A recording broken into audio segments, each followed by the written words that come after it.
आज के इस वीडियो में हम लोग फंडामेंटल एनालिसिस करेंगे और आप लोग सीखेंगे किस तरह से आपको फंडामेंटल एनालिसिस करना चाहिए। तो हम हर कोई स्कैल्पिंग करते हैं तो 1-2 मिनट के लिए ट्रेडिंग करते हैं तो उसमें फंडामेंटल एनालिसिस नहीं आता है। बट जब भी बात लॉन्ग टर्म इन्वेस्टमेंट के होते हैं और ये चीज़ हर किसी को करना चाहिए, चाहे आप स्कैल्पिंग करें चाहे आप कोई भी ट्रेड करें, ठीक है। अगर आपको वेल्थ क्रिएशन करना है तो आपको तो फंडामेंटल एनालिसिस करके स्टॉक में निवेश करना ही होगा। चाहे आप 10% निवेश करें, चाहे आप 100% निवेश करें, चाहे कुछ भी निवेश करें, तो निवेश करना हर किसी को ज़रूरत है, ठीक है। आप मानो कि चाहे आप ट्रेडर हो, चाहे आप जॉब होल्डर हो, चाहे आप बिजनेसमैन हो, तो आप कैसे करेंगे fundamental analysis. Without fundamental analysis आप लॉन्ग टर्म में निवेश कर नहीं सकते। एटलीस्ट आपको 6 मंथ भी अगर किसी स्टॉक्स में निवेश करके रखना है तो आपको फंडामेंटल एनालिसिस करना बहुत ज़रूरी है। तो बहुत सारे लोग क्वेश्चन कर सकते हैं, भाई अगर हम ट्रेडिंग करके इतना खासा पैसा कमा रहे हैं तो हम फंडामेंटल एनालिसिस क्यों करें। देखिए, ट्रेडिंग में प्रॉफिट भी होते हैं, ट्रेडिंग में लॉस भी होते हैं, लेकिन जब आप फंडामेंटल एनालिसिस करके किसी स्टॉक्स में निवेश करेंगे वहाँ पे सिर्फ आपको प्रॉफिट होगा। ऐसा नहीं है 100% स्टॉक्स में प्रॉफिट होगा। हाँ, अगर आप 10 स्टॉक्स में निवेश करेंगे तो 8 में प्रॉफिट होगा, 2 में लॉस होगा, लेकिन रिटर्न बहुत बढ़िया बनेगा। लॉन्ग टर्म में देखेंगे तो आप बहुत बड़ा कैपिटल से तो आप ट्रेडिंग नहीं करेंगे हर साल, ठीक है। कभी आप आज छोटा ट्रेडर है, कभी आप बड़ा ट्रेडर भी बनेंगे, आपके पास बहुत अच्छा पैसा भी होगा, तब आप क्या करेंगे, तब तो आपको निवेश करना ही होगा, ठीक है। तो आज के इस वीडियो में ये पार्ट 1 है, इसका एक सीरीज़ रहेगा फंडामेंटल एनालिसिस का, क्योंकि फंडामेंटल एनालिसिस सिर्फ एक ही वीडियो में दिखाना पॉसिबल नहीं है, ठीक है। तो वीडियो को कंटिन्यू करते हैं एंड सीखते हैं फंडामेंटल एनालिसिस कैसे करते हैं। तो सबसे पहले फंडामेंटल एनालिसिस में क्या क्या चीज़ देखना पड़ता है, ठीक है। तो उसी तरह से हम इसको डिज़ाइन किया है इस वीडियो को।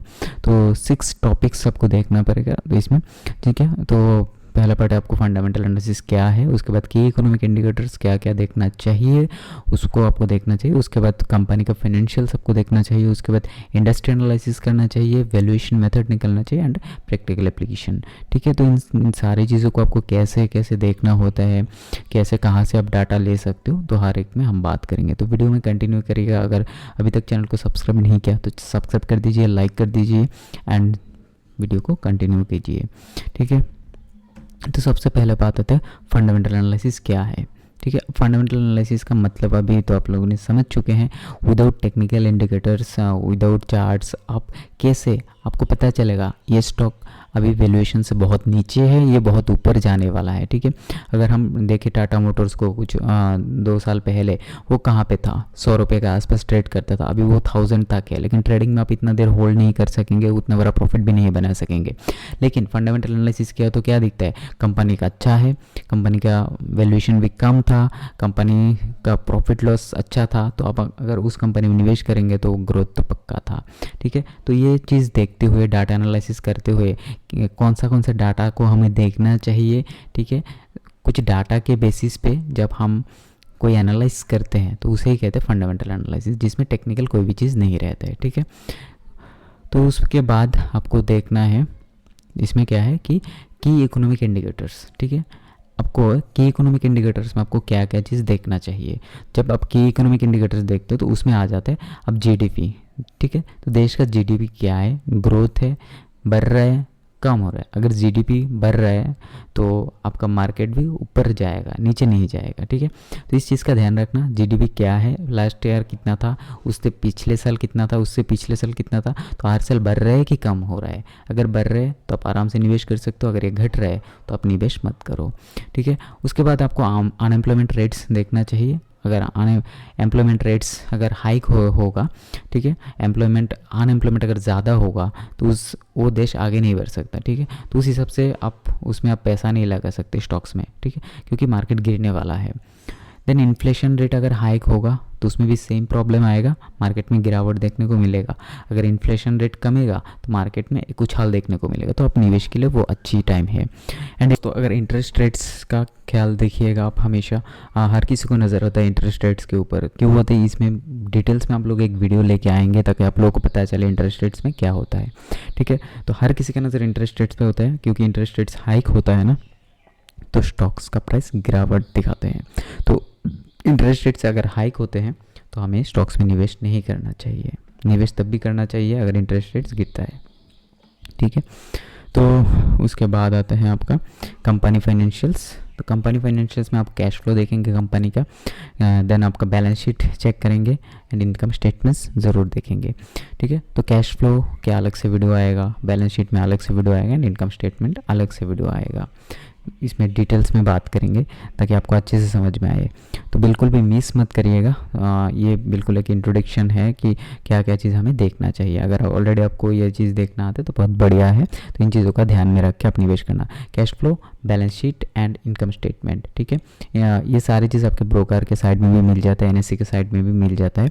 आपको डिटेल्स में जानना ज़रूरी नहीं है, कैश फ्लो कैसे निकलते हैं, बैलेंस शीट कैसे चेक करते हैं, इनकम स्टेटमेंट, देखिए आजकल हर एक चीज़ अवेलेबल है। तो अगर आप गूगल भी करेंगे ना किसी कंपनी का कैश फ्लो, तो आपको बता देगा बैलेंस शीट कैसा है, बता देगा इनकम स्टेटमेंट्स कैसा है, बता देगा, ठीक है। और मेरा एक सजेशन है वो मैं आपको देगा, वीडियो के लास्ट में आपको दूंगा, ठीक है। तो बने रहे वीडियो में, ठीक है। उसके बाद आपको इंडस्ट्री एनालिसिस करना पड़ेगा, जिस भी इंडस्ट्री में आप निवेश कर रहे हैं उस इंडस्ट्री ग्रोथ में है कि डाउनफॉल में है। अगर वो इंडस्ट्री ग्रोथ में जा रहे हैं तो आपको निवेश करना चाहिए, अगर इंडस्ट्री ग्रोथ नहीं हो रहा है तो आपको उस इंडस्ट्री में निवेश नहीं करना चाहिए, ठीक है। तो अभी की अगर बात करेंगे तो अभी जो इंडस्ट्री ग्रोथ देखने को मिल रहा है, ठीक है, वो एक इंडस्ट्री ऐसा है जिसमें हमेशा ग्रोथ रहता है, वो है फार्मा, ठीक है। तो फार्मा सेक्टर में हमेशा ग्रोथ होता है, क्योंकि आपको पता है क्यों।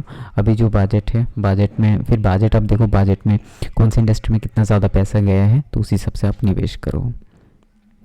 देन वैल्यूएशन मेथड, जो भी कंपनी में आप निवेश कर रहे हो उस कंपनी का PE रेशियो ज़रूर चेक करें, क्योंकि PE रेशियो जितना ज़्यादा होगा उतना ही रिटर्न कम बनेगा, PE रेशियो जितना कम होगा आपका रिटर्न उतना ज़्यादा होगा, तो इसलिए PE रेशियो हमेशा चेक करें। तो सबसे ज़्यादा बेटर है कि PE रेशियो अगर 20 के आसपास है तो ही निवेश करें, अगर ये PE रेशियो 30 के ऊपर है तो निवेश मत कीजिए उस कंपनी में, ठीक है। Then dividend discount model and discount cash flow, वो भी चेक करिएगा, अगर वो नहीं आता है आने वाला वीडियोज़ में आप ये देखेंगे, ठीक है।